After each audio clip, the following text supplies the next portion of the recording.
the most common የታክስ አይነት ሌላኛው ምንድነው? ዴሊ እንግዲህ ዴሊ እንቅስቃሴዎቻችን ላይ እናየዋለን አፕላይ እናደርገዋለን ማለት ነው። ሶ ስንገበያይ እቃ ስንሸጥ ስንገዛ ኤኒቲንግ ኤኒ ትራንዛክሽንስ በተለይ በአሁኑ ሰዓት አብዛኛው ቫሊዩ አድ ታክስ ወይም ደግሞ ቫት ተመዝጋቢ ወይም ደግሞ ተጨማሪ እሴት ታክስ የሚባለውን የግብር አይነት ይገጥመናል ማለት ነው። ስለዚህ ስለ ቫት እስቲ አንዳንድ ነገሮች እናይ። ሶ ቫት ምንድን ነው? ቤዚክሊ ከእያንዳንዱ ትራንዛክሽኖች ውስጥ ከእያንዳንዱ ትራንዛክሽኖች ማለት ከእያንዳንዱ የሽያጭ ሊሆን ይችላል፣ ከእያንዳንዱ ግዢ ሊሆን ይችላል፣ ከእያንዳንዱ የእቃ እና የአገልግሎት ትራንዛክሽኖች ላይ ኮሌክት የሚደረግ እና ኮሌክት የሚደረግብን የ15% ታክስ ነው ማለት ነው። ስለዚህ 15% በእያንዳንዳችን ትራንዛክሽን መሀል ትተላለፍና ለመንግስት ዲስትሪቢዩት ትደረጋለች፣ ለመንግስት ትከፈላለች ማለት ነው። ስለዚህ ቫት በየስቴጁ ማለትም ፎር ኤኒ ትራንዛክሽን ስቴጅ ቫት ኤክስፔክት ይደረጋል ማለት ነው። ለምሳሌ አምራች ከሆንን የመጀመሪያው የቫት ኤክስፔክት የሚደረገው መቼ ነው? ልክ ሮ ማቴሪያሉን ስንገዛው ሊሆን ይችላል። እዛ ሮ ማቴሪያሉን ደግሞ ወደ ፋብሪካ ከመጣ በኋላ አዲሽናል ነገሮች የሚያስፈልጉት ከሆነ የሬንታል ሊሆን ይችላል፣ የማሽን ግዢ ሊሆን ይችላል፣ የመሳሰሉት ነገሮች ቫት እዛ ላይ ኤክስፔክት ይደረጋል። ከዛም በኋላ አምርተን ደግሞ አጓጉዞ ነው ልክ ለክላይንቶቻችንም ስንሸጥ ያቺ 15% ኤክስፔክት ትደረጋለች ማለት ነው። ስለዚህ ኤቭሪ ስቴጅ ኦፍ ፕሮዳክሽን ኤንድ ዲስትሪቢዩሽን ማለት ይሄ ነው። ከሁሉም ትራንዛክሽኖች ኤክስፔክት ይደረጋል። ቫት ተመዝጋቢዎች የሚያደርጉት ትራንዛክሽን ከሆነ ያቺ ቫት 15% ኤክስፔክት ትደረጋለች ማለት ነው። ስለዚህ እቺ ቫት ካልኩሌት የምትደረግባት መንገድ በጣም ሲምፕል ነው። ቫት እንዴት ነው? አውትፑት ማይነስ ኢንፑት ነው ማለት ነው። አውትፑት ማለት ነው ሴልስ ስንሸጥ 15% ቢፎር ቫት እና ኢንክሉዲንግ ቫት ብለን አይደለም ካልኩሌት የምናደርገውና ዋጋ የምናወጣው። ሶ በዛ መሰረት ኮሌክት የምናደርገው 15% አለ ማለት ነው። ያቺ 15% ሲቀነስ በዛው ፔሪድ ውስጥ ማለትም በዛ ወር ውስጥ እቃ ደግሞ ስንገዛ ኮሌክት የሚደረግብን ቫት ተቀናንሶ በየወሩ ሪፖርት እናደርጋለን፣ በየወሩ ደግሞ እንከፍላለን ማለት ነው። ስለዚህ በዚህ መሰረት ቫታችንን ዲክሌር እናደርጋለን ማለት ነው። አሁን በአዲሱ አዋጅ መሰረት በአዲሱ ፕሮክላሜሽን ቫት ተመዝጋቢ ማን ናቸው? አንደኛ ነገር ቫት ተመዝጋቢ የሚሆነው 2 ሚሊዮን ብር በላይ ከሆነ የዓመታዊ ገቢያችን አውቶማቲካሊ ቫት ተመዝጋቢ እንሆናለን። በእርግጥ ቫት እንግዲህ ኤግዜምፕት የሆኑ ቢዝነሶች አሉ።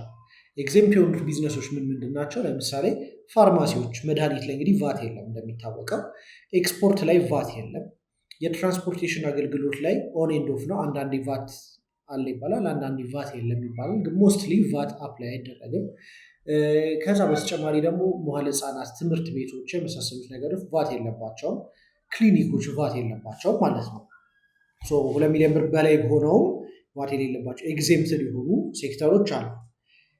እንደ ጀነራል ግን ካየነው ከ2 ሚሊዮን ብር በላይ ያለው አንድ ንግድ ቫት ተመዝጋቢ ይሆናል ማለት ነው።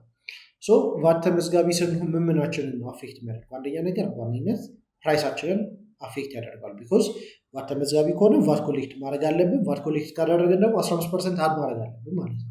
ዘ ፈርስት ቲንግ ኢት አፌክትስ አወር ፕራይስ። ሁለተኛ ደግሞ ምንድነው? ካሽ ፍሎአችንን ደግሞ አፌክት ያደርጋል ማለት ነው። ስለዚህ ካሽ ፍሎአችንን አፌክት ያደርጋል ማለት ነው ቫቱን ኮሌክት አደረግን ማለት ቫቱ የኛ ነው ማለት አይደለም። የኛ አይደለም። አውቶማቲካሊ ልክ ቫቱን ስንቀበል አክቹዋሊ ካሽ ፍሎ ኤንድ ታክስ ላይቢሊቲ አንድ ነገር ነው። ልክ ቫት ኮሌክት ስናደርግ አት ዳት ፖይንት ባለ ዕዳ ነን። ለመንግስት ባለ ዕዳ ነን ማለት ነው። ስለዚህ ካሻችንን እንዴት ነው አፌክት የሚያደርገው? ያለ ቫቱ አርገን ኮንሲደር ማድረግ አለብን አንድ ነገር። ሁለተኛ ነገር ደግሞ ኤክሰስ ካሽ ኮሌክት እንዳላደረገ ማወቅ አለብን። ኦቨር ዲፖዚት እንዳልተደረገ ኤክሰስ ቫት እንዳያመጣብን ማለት ነው ማወቅ አለብን። ከዛ በተጨማሪ ደግሞ የታክስ ዕዳችንን ደግሞ በጊዜው መውጣታችንን ደግሞ አፌክት ያደርገናል ማለት ነው። ከዛ ባለፈ ምንድነው በጊዜ ቫታችንን ኮሌክት የምናደርግ ከሆነ ሪፖርት የምናደርግ ከሆነ ታክስ ሴንተራችን ላይ ያለውን ሬፑቴሽናችንን ቢልድ ያደርግልናል። በጊዜው ቫት ሪፖርት የሚያደርጉ በጊዜው ቫታቸውን የሚከፍሉ ተቋሞች ብዙ ጊዜ ምን ይደረጋል? ይሸለማሉ አይደለ? ሲልቨር፣ ጎልድ፣ ፕላቲነም ሌቭል ድረስ ሊሄዱ ይችላሉ። ለምን? መነሻዋ ቫት ስለሆነች ማለት ነው። ከሌሎቹ ታክስ በተጨማሪ ቫት በየቀኑ የሚከፍሉት የግብር አይነት ስለሆነ ከዛ ባለፈ ቫት ተመዝጋቢ በሆን ምን አይነት ሬፑቴሽኖች ይጨምርልናል? ጨረታ ላይ የመሳሰሉት ነገር ላይ እንድንሳተፍ ይቀለናል ማለት ነው። ስለዚህ እቺ ከ2 ሚሊዮን ብር በላይ ሆና አዋጇ ተሻሽላለች። ግን መረዳት ያለብን ምንድን ነው? ቫት ተመዝጋቢ ስንሆን አውቶማቲካሊ የቢዝነሳችን ሼፕ ለውጥ ይደረግበታል ማለት ነው። ስለዚህ ቢዝነሳችን ሞር ሲሪየስ እንደሆነ ከጌሙ ትንሽ ለየት እንዳለና ትንሽ ከፍ ያለ ጌም ውስጥ እየተጫወተ እንደሆነ መረዳት አለብን ማለት ነው። ስለዚህ ቫት ማለት ቤዚክሊ ይሄ ነው። አሁን አንዳንድ ነገሮች በቫት ላይ መረዳት ያለብን ነገር ምንድን ነው? አንደኛ ነገር በየወሩ ሪፖርት መደረግ አለበት። ያው ቅድም ያልናቸው ኤግዜምት የሆኑ ሴክተሮች አሉ፣ እና ደግሞ ዜሮ ሬትድ ደግሞ አሉ። አሁን ኤግዜምት ምን ማለት ነው? ቅድም እንዳለው ኤጁኬሽን፣ ሄልስ፣ ፋይናንሻል፣ ሬዚደንሻል ሬንት ኤግዜምት ናቸው ለማለት። ስታንዳርድ ሬቱ 15% ነው።